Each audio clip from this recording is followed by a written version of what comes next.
I did, yes I did. Somebody please tell me who the F I is. I am Nicki Minaj. Gonna get there, gonna get there, gonna get there, gonna get that. Trey, I was like, yo, Trey, do you think you could buy me a bottle of rosé? Okay, let's get it now. Salut tout le monde, j'espère que vous allez bien. Et si c'est pas le cas, j'espère que ça ira vite mieux. Aujourd'hui, on se retrouve enfin pour la vidéo sur la vie de Nicki Minaj. On peut dire qu'on était à la limite du harcèlement, un petit peu comme la vidéo d'Ariana Grande. Mais j'avais dit qu'elle arriverait, et comme le dirait Nicki,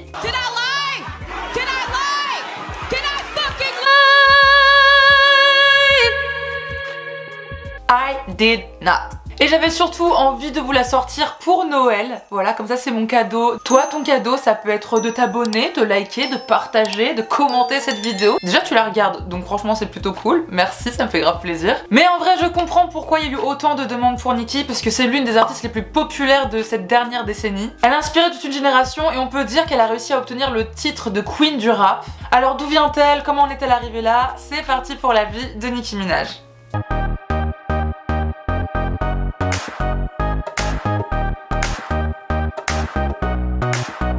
Nicki Minaj, de son vrai nom Onika Tania Maraj, est née le 8 décembre 1982 à Port d'Espagne, la capitale de Trinité et Tobago dans les Antilles. Son père s'appelle Robert Maraj et sa mère Carole, et cette dernière était soignante. D'ailleurs, bébé Nicki veut être infirmière lorsqu'elle est petite pour faire comme sa mère et prendre soin de ceux dans le besoin. I like to be a nurse when I grow up so I can help people less fortunate than I am. Onika a donc des origines indiennes et afro-trinidadiennes. Elle est la cadette de 4 enfants, elle a un grand frère qui s'appelle Jelani, un petit frère Mikaya et une petite sœur qui s'appelle Ming. Sa mère n'est pas seulement aide-soignante, elle a plusieurs travails puisque les fins de mois sont très difficiles. Lorsqu'Onika est encore en bas âge, Carole, sa mère, réussit à obtenir une carte verte pour partir travailler à New York aux États-Unis. Ses deux parents déménagent donc pour le Queens et laissent la petite Onika et son grand frère à ses grands-parents. Donc c'est là qu'elle passera sa petite enfance entourée de ses 11 cousins et cousines. Au début c'était assez compliqué pour Nicki puisqu'elle pensait que sa mère allait très vite revenir, mais elle dut rester quand même quelques années chez ses grands-parents, le temps que sa mère réussisse à trouver une maison et avoir un emploi stable aux États-Unis. C'est donc à l'âge de 5 ans que Nicki déménage aux États-Unis pour rejoindre ses parents, et malheureusement son père est alcoolique et accro au crack. Son tempérament et ses problèmes d'addiction le rendent assez violent, et malheureusement Onika grandit dans un foyer perturbé par les accès de violence de son père contre sa mère, mais qui souffre aussi énormément de ses problèmes d'addiction. Parfois elle rentrait chez elle et elle pouvait se rendre compte qu'il manquait des meubles, des objets, parce que son père les avait vendus afin de pouvoir payer ses doses. Mais le pire dans tout ça, c'est lorsque son père a essayé de tuer sa mère en mettant le feu à leur maison. On en est là. Et le plus dingue, c'est que sa mère, quelques jours auparavant, avait eu un rêve prémonitoire, comme quoi ça allait arriver. Et c'est pour ça que ce jour-là, elle avait envoyé Nicki et son grand frère dormir chez des voisins. Heureusement, Carole, sa mère, put s'en sortir, mais lorsque Nicki retourna chez elle, elle avait vraiment tout perdu, il n'y avait plus rien, plus ses jouets, plus sa maison. Absolument tout avait disparu dans les flammes. Ce qui l'aide à ce moment-là dans sa vie, c'est son imagination. Elle fuit son quotidien avec la musique, l'écriture, le théâtre et l'invention d'alter ego qu'on retrouve encore même maintenant dans ses titres. Le plus connu c'est Roman Zolanski, mais il y a également la mère de Roman, Martha Zolanski, qu'on peut entendre dans quelques sons, qui a un accent anglais, Chun-Li, Nikki Lewinsky, ou encore de Harajuku Barbie. À l'âge de 11-12 ans, elle écrit son premier rap pour prouver à une fille de son quartier qu'elle peut rapper mieux qu'elle. Après l'épisode de l'incendie, elle et sa famille vivront dans un tout petit studio au sous-sol d'une maison. Et donc Nicki raconte que tous les jours, lorsqu'elle rentrait de l'école, elle pouvait passer devant une maison où elle voyait une famille vivre vachement bien dedans,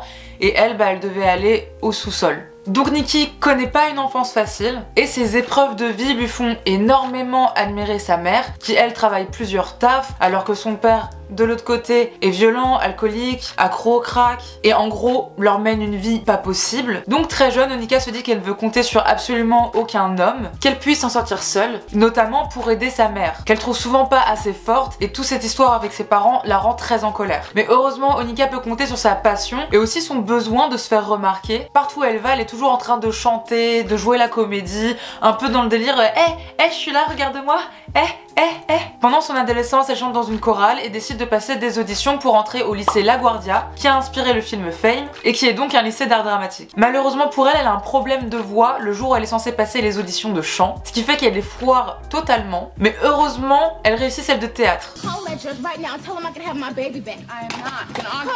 Et à ce moment-là de sa vie, Onika, elle, ce qu'elle veut, c'est être actrice, comédienne et pas du tout chanteuse. Mais elle écoute déjà beaucoup de rap et de hip-hop, notamment Jay-Z, Foxy Brown, Salt Salt and Pepper.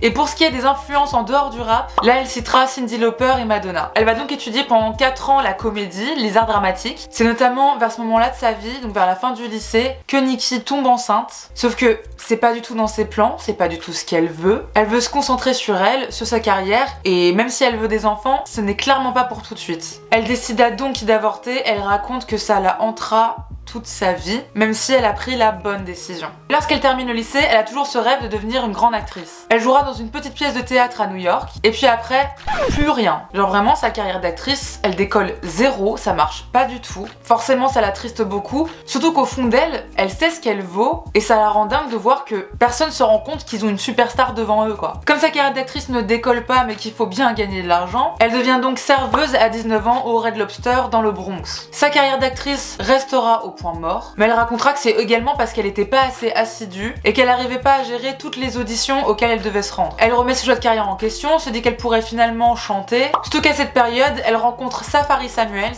qui est lui un jeune rappeur, et ils se mettent rapidement ensemble. Et donc elle se dit que la chanson, ce serait un petit peu trop lisse pour elle. Elle dit que si elle commence à faire comme les mecs et à rapper, et ben elle sera un peu plus cool qu'une simple chanteuse de base. Du coup, elle commence à s'entraîner et à travailler ses raps. Elle écrit sous son petit calepin, là, comme ça, des couplets, des punchlines.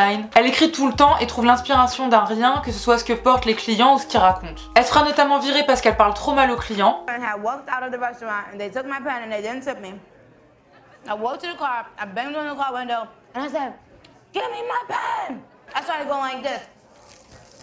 Nicki, elle est adorable, mais faut vraiment pas la chercher. Et du coup, elle a beaucoup de mal à accepter lorsque tu lui donnes des ordres ou lorsque tu lui dis quoi faire. Du coup, apparemment, elle s'est fait virer d'une quinzaine de tafs, une quinzaine, à cause de ce genre de comportement. Elle a entre autres géré un petit bureau à Wall Street ou encore été responsable d'un service client. En 2003, elle se fait arrêter par la police pour possession d'armes, avec intention de s'en servir. Elle racontera sur Instagram en 2021, avant de supprimer, qu'elle s'en était servie et qu'elle avait poignardé une femme qui a passé plusieurs jours à l'hôpital. On sait pas pourquoi, on sait juste qu'après ça, Nicki se croyait dans un film de gangster, elle a abandonné sa voiture et est partie se planquer chez sa tante à Brooklyn. En 2004, à l'âge de 22 ans, elle fait de temps en temps les backups sur les chansons du groupe de rap de son mec, donc Safaree Samuels. De là, elle commence vraiment à écrire ses propres chansons et à les mettre sur son MySpace. Elle envoie des invitations à presque toute l'industrie hip-hop, rap, enfin bref, tout le monde. Et un jour, Fendi, le CEO de Dirty Money, tombe sur le MySpace de Nicki et il décide de la signer sur son label. Fendi se rend donc bien compte du talent de Nicki, qui d'ailleurs de base se fait appeler Nicki Minaj, son nom. Sauf qu'il trouve qu'elle fait tellement du sale qu'il la renomme Nicki Minaj, parce que Minaj est un dérivé de ménage à trois qui veut dire plan à trois. C'est coquin, ça fait du sale, elle fait du sale, t'as capté ? T'as capté. C'est notamment grâce à Fendi qu'elle va faire la rencontre du rappeur Lil Wayne, qui à cette époque-là, c'est-à-dire en 2006, est au top du top de sa carrière. En 2006, elle apparaît sur le DVD The Come Up, et c'est un projet en commun avec Lil Wayne, et c'est là qu'il va totalement la remarquer. Et en plus de vraiment cartonner avec sa carrière de rappeur, Lil Wayne se dit que lui aussi devrait monter son label, et servir de sa notoriété et de son expertise en tant que rappeur, pour accompagner et former des jeunes talents. Il va donc garder un petit œil sur Nicki, il va notamment collaborer avec elle pour sa première mixtape, Playtime is Over, qui sort en 2007 lorsqu'elle a 25 ans. Elle enchaîne l'année suivante en 2008 avec Sucker Free, une autre mixtape. Nicki signe en 2009 sur le nouveau label de Lil Wayne, Young Money, la même année que Drake et Tyga. Donc on peut dire que Lil Wayne, il avait clairement le flair pour choper de jeunes talents. Surtout que c'était parfait, c'était la première femme sur le label. Petite touche de féminité, ça fait jamais de mal. En 2009, elle sort sa troisième mixtape Beam Me Up Scotty, qu'elle a mis sur les plateformes de streaming en 2021 pour les 12 ans, qui aura un peu plus de succès que les deux premières, et qui commencera vraiment à installer Nicki Minaj dans le hip-hop rap underground, genre vraiment pour les puristes quoi. Et c'est à partir de 2008-2009 que ça démarre fort pour Nicki, avec la chanson Bedrock de Young Money, mais également avec des featuring comme My Chick Bad avec Ludacris. Et ce qui est cool, c'est que du coup elle est très bien entourée parce que Lil Wayne, il a énormément de réseaux, et tout le monde se rend bien compte que Nicki, niveau technique, il y a peu de nouvelles rappeuses qui ont la même, et que tous ses couplets sont ultra efficaces. C'est pour ça que Lil Wayne n'a pas vraiment de difficulté à la pousser et à la faire collaborer avec d'autres grosses stars. En 2010, elle va faire un featuring avec Robin Thicke, mais également avec Mariah Carey, donc quand même. Mais ce qui va la faire vraiment connaître du plus grand public, c'est le couplet qu'elle pose sur le son Monster de Kanye West. featuring Jay-Z, featuring Rick Ross et featuring Bon Iver. D'ailleurs retenez ce nom, voilà, juste vous allez voir. Son couplet est totalement acclamé par la critique, on dira même que c'est un des meilleurs couplets de rap depuis ces 5 dernières années. Les portes du succès s'ouvrent pour Nicki à ce moment-là. Mais au final pas tant que ça parce qu'à ce moment-là elle travaille sur son premier album, Pink Friday, et sort son premier single, Massive Attack, qui va pas du tout marcher. En même temps, il casse un peu la tête, c'est que mon avis. Ça casse la tête, je sais pas, il y a pas de cohérence pour moi dans ce son, ça va dans tous les sens. Bref, comme ça l'a pas fait, ils l'ont carrément dégagé de l'album. Hein, voilà, c'est même plus un single, c'est plus rien du tout. Et ce sera finalement remplacé par le titre Your Love. La chanson atteint la 14e place au Billboard Hot 100 et la première au Billboard Rap. Et elle sort donc son premier album studio, Pink Friday, le 22 novembre 2010. Et Nicki, elle a eu raison de pas sortir un premier album trop vite, de bien le bosser et surtout de prouver avec des mixtapes ce qu'elle pouvait faire. Parce que du coup, dès son premier album, il y a des featuring avec Rihanna, Eminem, encore une fois Kanye West, mais également Drake qui faisait partie de sa promo. C'est ouf et ça prouve qu'elle a très vite réussi à s'imposer dans l'industrie musicale et à être validée par d'autres artistes. Mais en même temps, elle a très vite réussi à apporter quelque chose de nouveau, que ce soit dans son look, que ce soit dans ses paroles. Et juste, elle en voulait plus que les autres. Cet album lui vaudra 3 nominations aux Grammys, meilleur album rap, meilleure performance rap pour Moment for Life featuring Drake. J'adore cette chanson. Et notamment celui de meilleur nouvel artiste. Et en fait le truc qui est assez ouf et qui va commencer une guéguerre entre Nicki et les Grammys, et de toute façon les Grammys ils ont des guéguerres avec pas mal d'autres artistes, Nicki avec toutes les collabs de ouf qu'elle a enchaînées depuis qu'elle a commencé, elle a déjà battu un record, celui d'être la première femme avec 7 titres simultanément au Billboard Hot 100. Un bel exploit quand même. Et au final Nicki va repartir avec absolument aucun Grammy. Et celui qui obtiendra le Grammy pour meilleur nouvel artiste, et ben c'est Bon Iver. Est-ce que quelqu'un dans la salle peut me citer 2 chansons de Bon Iver? C'est déjà la fin de mon argumentation. Voilà.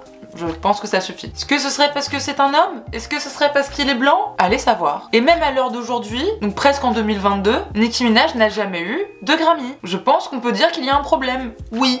En tout cas, ça n'empêchera pas l'album Pink Friday de devenir disque de platine, le premier pour une rappeuse depuis 7 ans. En 2011, elle sort les singles Right Through Me et Super Bass qui devient le 5e de son album. Le single arrive 3e au Billboard Hot 100 et est même classé 426e dans la liste des 500 meilleures chansons du monde par le magazine Rolling Stone. Mais évidemment, elle allait pas s'arrêter là, elle fait la première partie de Britney Spears lors de son Femme Fatale Tour. Je sais pas à quel moment elle a pu se reposer en 2012, parce qu'elle a enchaîné les représentations, elle a sorti un 2e album, Pink Friday Roman Reloaded, avec notamment les titres Right By My Side featuring Chris Brown, Starships, Bees in the Trap, Va-Va-Voom et également là aussi un des titres que j'aime le moins de Nicki, mais Stupid Ho. Et déjà en 2 albums, Nicki elle a totalement réussi à s'imposer dans l'industrie du rap, mais également dans l'industrie pop. Et même si c'est ce que certains peuvent lui reprocher, de toute façon c'est ça qui fait la force de Nicki Minaj, c'est qu'elle se limite pas, elle se laisse pas enfermer dans une case, et elle fait tout ce qu'elle a envie de faire. Puis c'est marrant parce que dans ses textes, dans ses interprétations, tu retrouves les influences dramatiques et théâtrales de Nicki. Après des fois ça plaît, et parfois ça plaît pas. Et ça a notamment pas plu, toujours en 2012, pour sa prestation aux Grammys de la même année. Elle avait décidé de chanter son titre Roman Holiday. C'est pas celui qui peut le mieux passer en radio, qui peut être le mieux accepté par le grand public. Elle avait fait toute une prestation de ouf, qui reprenait un peu le film L'Exorciste. Et ben elle a été beaucoup moquée ou alors critiquée, et notamment par l'église catholique. Certains diront aussi à ce moment-là qu'elle a trop voulu faire comme Lady Gaga. Genre bon, à part les costumes un peu chelous et leur excentricité, elles ont pas grand chose en commun. Elle ressort d'autres titres avec la réédition de l'album qui s'appelle The Re-Up, notamment High School avec Lil Wayne. En 2014, pour son 3e album The Pink Print, qui est génial, elle se confie un peu plus dans les textes parce que cette année-là elle se sépare de Safari Samuels, ça faisait juste 14 ans qu'ils étaient ensemble. Elle en parle notamment dans la chanson Pills and Potions qui est le premier single de l'album. On peut également retrouver Get on Your Knees, collab avec Ariana Grande, une collab avec Beyoncé, Feeling Myself. Et puis c'est surtout sur cet album qu'il y a la chanson Anaconda avec le clip qui sortira après, qui a créé un raz-de-marée. La chanson arrive à la 2e place du Billboard Hot 100, ce qui devient son single le plus haut placé dans les charts depuis le début de sa carrière. Le clip est direct devenu viral à sa sortie et bat le record du plus grand nombre de vues en une journée qui était tenu juste avant par Wrecking Ball de Miley Cyrus. C'était une autre époque à ce moment-là. Pas la meilleure, mais c'était sympa. Cette année-là, elle est encore une fois nommée au Grammy pour meilleure chanson rap avec Anaconda et meilleur son pop en duo ou en groupe avec Bang Bang featuring Ariana Grande et Jessie J. Et comme je vous l'ai dit, bon bah elle les a pas eu, voilà, ça on le sait. Et au moins ce qu'on peut pas reprocher à Nicki, c'est de pas l'ouvrir quand quelque chose la dérange. Elle a jamais peur de dire haut et fort ce qu'elle pense. Et donc en 2015, lorsque les MTV Music Awards ont sorti la liste des nommés de cette année-là, scandale parce que Anaconda n'était pas nommée pour meilleur clip de l'année. Et là-bas Nicki a tout simplement tweeté que lorsque c'était d'autres meufs qui sortaient des vidéos qui battaient des records et qui impactaient autant la pop culture, et ben bizarrement ces artistes-là recevaient des récompenses. Mais bon, le clip était quand même nommé pour meilleur clip hip-hop et meilleur clip d'une artiste féminine, mais apparemment ça ne lui suffisait pas. Et elle a enchaîné avec un autre tweet qui disait que si ton clip célébrait des femmes minces, bah là tu serais nommé pour meilleur clip. Avec ces tweets, Taylor Swift s'est sentie visée car son clip Bad Blood était nommé lui pour meilleur clip de l'année. Qui a répondu « Je t'ai toujours montré mon soutien et mon amour. Ça te ressemble pas de mettre les femmes les unes contre les autres, gna gna gna. » C'est à quoi Nicki a répondu « Meuf, je te parlais même pas en fait. Tu dois mal lire mon tweet parce que je t'ai pas cité dedans, je t'adore. Mais toi aussi tu devrais en parler, c'est pas normal. » Et puis après, dans une interview, Miley Cyrus s'est clairement sentie visée. Bon, je pense parce qu'elle était un petit peu visée. Parce que justement, elle avait reçu le titre de meilleur clip de l'année avec Wrecking Ball. Parce que justement, elle avait battu un record. Parce que ça avait fait beaucoup parler. Notamment parce qu'elle était entièrement nue, alors que bon bah quand c'est Nicki qui est bon certes très dévêtue mais pas à poil, et tout ça, bah les gens trouvent ça trop vulgaire. Donc Miley a raconté dans une interview qu'elle avait pas trop apprécié ce qu'avait pu raconter Nicki. Donc lors des vidéos Music Awards de cette même année, après avoir gagné le prix du meilleur clip hip-hop, Nicki s'adressa à Miley avec son célèbre mais revenons à cette qui avait pas mal de choses à dire sur moi dans la presse. Miley, what's good? Mais Miley réussit à noyer le poisson en racontant que ses propos avaient été déformés par les journalistes. Toujours en 2015, elle se met en couple avec le rappeur Meek Mill, qui partagera sa vie jusqu'en 2017. En 2016, elle enchaîne les collabs, notamment avec Ariana Grande, avec Side to Side, qui deviendra 3 fois disque de platine. Et en 2017, elle bat le record tenu par Aretha Franklin depuis 40 ans, qui est celui d'être la femme qui a eu le plus de titres qui ont figuré au Billboard Hot 100, avec 76 chansons. Rien que ça. Et pendant ce temps-là, on cherche toujours de chansons de Bon Iver. En 2017, elle sort la chanson No Frauds avec Drake et Lil Wayne et paya également les frais de scolarité de pas mal de ses fans via Twitter. Elle crée également son podcast Queen Radio qui connaît un franc succès et en plus c'est notamment dedans que Nicki s'exprime sur toutes les rumeurs qui peuvent circuler sur elle ou sur toutes les chamailleries dans lesquelles on peut la trouver, notamment lorsqu'il s'agissait de celle avec Cardi B que je vous ai raconté dans une autre vidéo. En 2018, elle sort son album intitulé Queen avec notamment la chanson Rich Sex featuring Lil Wayne, Bed avec Ariana Grande et la chanson Fifi featuring le super Tekashi 69, même après qu'il ait plaidé coupable pour agression sexuelle sur mineurs et aussi après qu'il ait poucave un gang. L'album reçoit des plus ou moins bonnes critiques, il y en a qui vont lui reprocher la longueur des titres et de l'album. Certains vont dire qu'il était pas ouf comparé à ce qu'elle avait pu nous faire avant. En tout cas, son album arrive à la 2e place du Billboard 200 derrière Astro World de Travis Scott. Ce qui ne va pas du tout plaire à Nicki. Elle a donc une nouvelle fois pris Twitter d'assaut pour se plaindre qu'elle s'était saignée à écrire un album génial alors qu'il suffit à Travis d'avoir Kylie Jenner qui parle de son album sur ses réseaux pour qu'il soit numéro 1, que Spotify et Apple Music y étaient également pour quelque chose, bref, un caprice comme elle sait si bien les faire. En décembre 2018, elle se met en couple avec son amoureux du lycée, c'est trop mignon, Kenneth dit Zoo